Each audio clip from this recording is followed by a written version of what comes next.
What is up, Star Wars fans? Finally, some big news for fans of Battlefront with this August community transmission.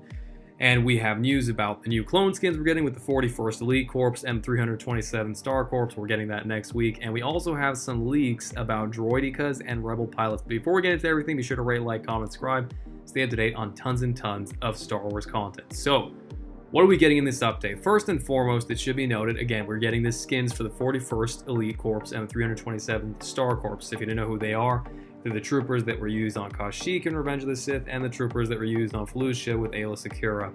So that's pretty cool, and you'll be able to buy them either 20,000 a piece, or you can get a bundle that costs 40,000, and you can pick them up for the Assault, Heavy, and Specialist class for just the Galactic Republic, obviously. So that's pretty cool. It's nice they include that bundle. That way you don't have to pay, 3 times 20. You can just pay 40 and you can get it for all the classes. But beyond that, we do get more emotes and victory poses is what we're going to be getting in the next update. So we'll get hero emotes and victory poses. They're going to cost 2,000 credits or 50 crystals each. Trooper emotes and victory poses will cost 1,000 credits or 25 crystals each. So a nice little thing. If you love emotes, this is going to be an exciting day for you. Next up, we'll be getting the Muthid Hangar. Now that map obviously is already in the game for Heroes vs. Villains, but we will be getting it for Blast and Custom Arcades. That's pretty cool. I do think that is a gorgeous map. It's obviously an iconic moment from Phantom Menace, so it's nice to have it in more modes. And we will be getting Ewok Hunt Permanent. I don't really know a lot of people that play this game mode too much, but if you love Ewok Hunt, well, good for you, because now it's permanent.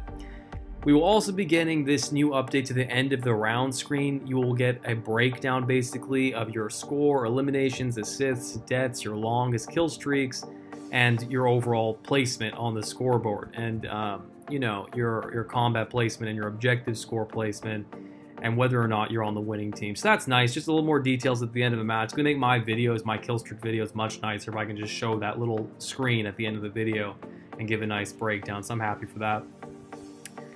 Now, Prequel Era Maps. This is the biggest thing for me. We're actually going to be getting a new option in the home menu to do quicker matchmaking into Clone Wars related maps on Galactic Assault. So by selecting that title, you can actually prioritize that, hey, I want to be playing Clone Wars Era Maps. Something we've been asking for quite some time. But if there aren't any, it's not guaranteeing you. It's saying if there are Clone Wars Era Maps available, it'll put you in one. If it's not, then they're going to put you into a Galactic Assault match. So that's pretty cool.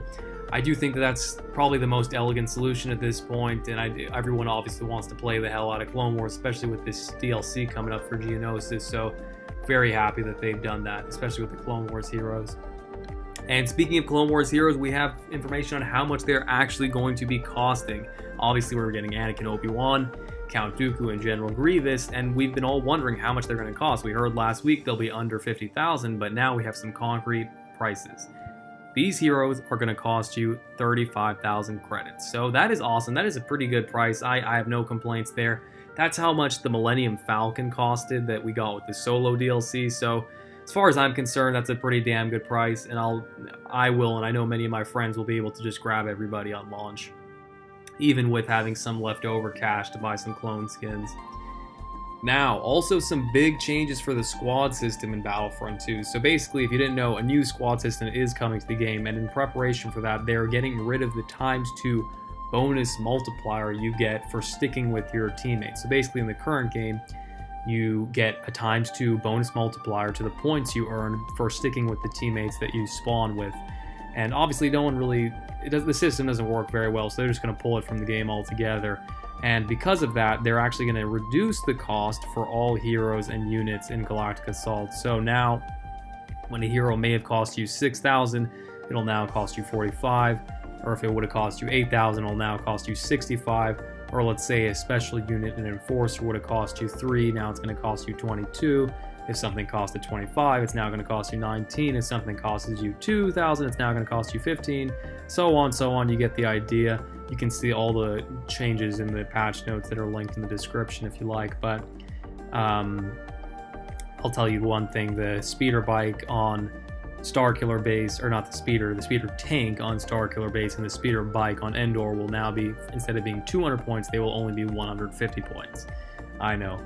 But Yeah, that's the changes to the bonus multipliers. We will also be getting some bug fixes and improvements. Pretty minor stuff, actually, just kind of map stuff. A couple different maps where Boba Fett could kind of fly where enemies couldn't reach him. This was an issue on Jabba's palace and Kashyyyk, so they've kind of fixed that issue, it looks like, in this August update. In addition, there was an issue where on Death Star 2, you could hide behind armor racks in the area where people couldn't reach you. They're getting rid of that. They've also made it so that the spawns are tinkered a little bit on Jabba's palace when you're playing as rebels in Extraction. So that's pretty cool. These smaller map spawns have always been kind of an issue on them, so nice to see they're taking a look at that. Now, that's kind of it for the changes as far as balance changes. I hope more come in the full balance patch notes, which we'll be releasing in the coming days. Hopefully we'll see more stuff specific to the heroes. That's what I'm interested in.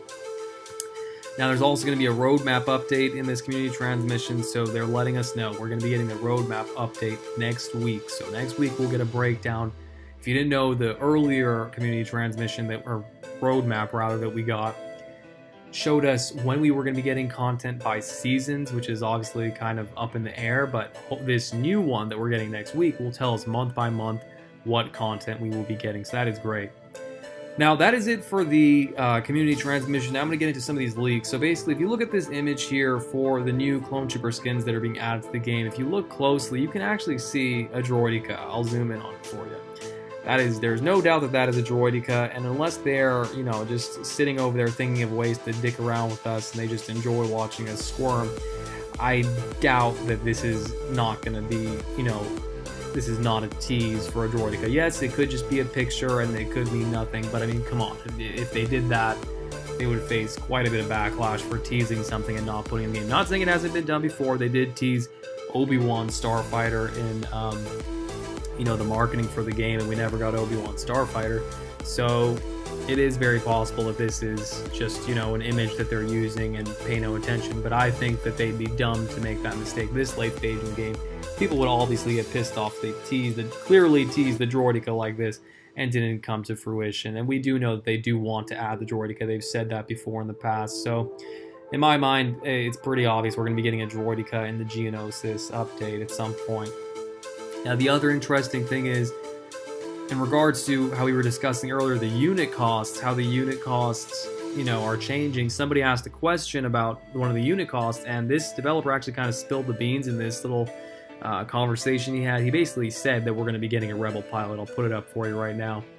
And we've known this for a long time, that the Rebel pilot is a unit they're looking into adding to the game, and it was actually data mined, so that doesn't surprise me at all. And now that we have kind of confirmation for a Droideka, kind of confirmation for a Rebel pilot, I wouldn't be surprised if more and more Enforcer classes start popping up into this game, which is sorely needed. I feel like it would make modes like Extraction a lot more fun with more Enforcer classes, or special units rather, running around. But that is it for the leaks, guys. Looks like Rebel Pilot and Droideka are on the way. You let me know in the comment section what other special units you think will be added to the game. There's definitely a lot to choose from, but that is it for this video, guys. Be sure to rate, like, comment, subscribe. Stay updated on tons and tons of Star Wars content. Have an awesome day.